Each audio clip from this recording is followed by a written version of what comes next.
তারি তীরে গড়ব আমি আমার প্রেমের তাজমহল, আমার প্রেমের তাজমহল। কথা ছিল দুজন মিলে গড়বেন প্রেমের তাজমহল। সে স্বপ্নের অপূর্ণতায় শেকলবন্দি জীবন কাটাতে হচ্ছে প্রেমিককে, তাও আবার 1-2 বছর নয়, 20 বছর। প্রেমের তাজমহল, আমার প্রেমের তাজমহল। দুর্ভাগা এই প্রেমিকের নাম নজরুল। ঢাকার নবাবগঞ্জ উপজেলার বান্দুরা গ্রামের এই যুবক এখন মানসিক ভারসাম্যহীন। লাইলি মজনু কিংবা শিরি ফরাদের প্রেম কাহিনীর চেয়ে কম যায় না নজরুলের ভালোবাসার গল্প।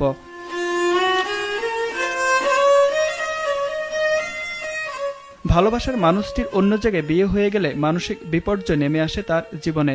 মনের মানুষকে ভুলে থাকতে তাই আসক্ত হয়ে পড়েন নেশায়। এক পর্যায়ে হারিয়ে ফেলেন মানসিক ভারসাম্য।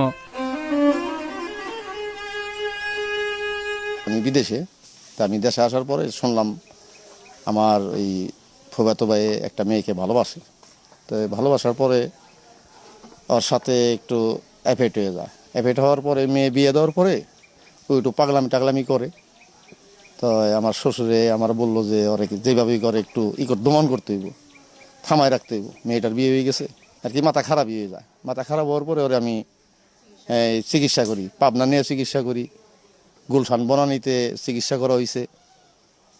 পরে শেষে ওই তালা শিকল দেওয়া হয়েছে ওরে, যে কোনোভাবে ওরে কন্ট্রোল করা যায় না। এই যে আজকে 20টা বছর ধরে বান্ধা, ওখানে এমন বান্ধা যে পিছে একটা শিকল, 2 হাতে 2টা শিকল।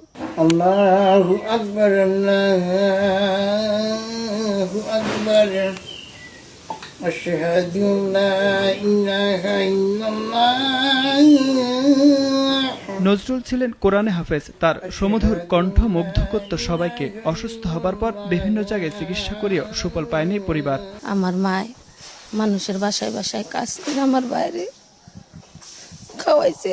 আমরা পাবনা, ঢাকা বনানী আমরা চিকিৎসা করছি।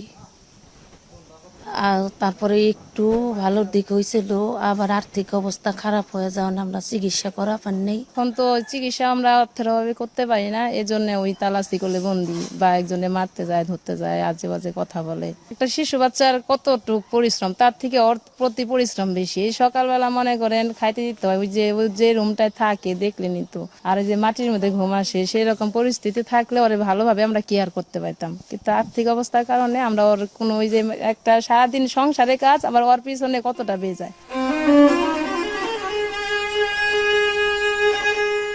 নজরুলের এমন অমানবিক জীবন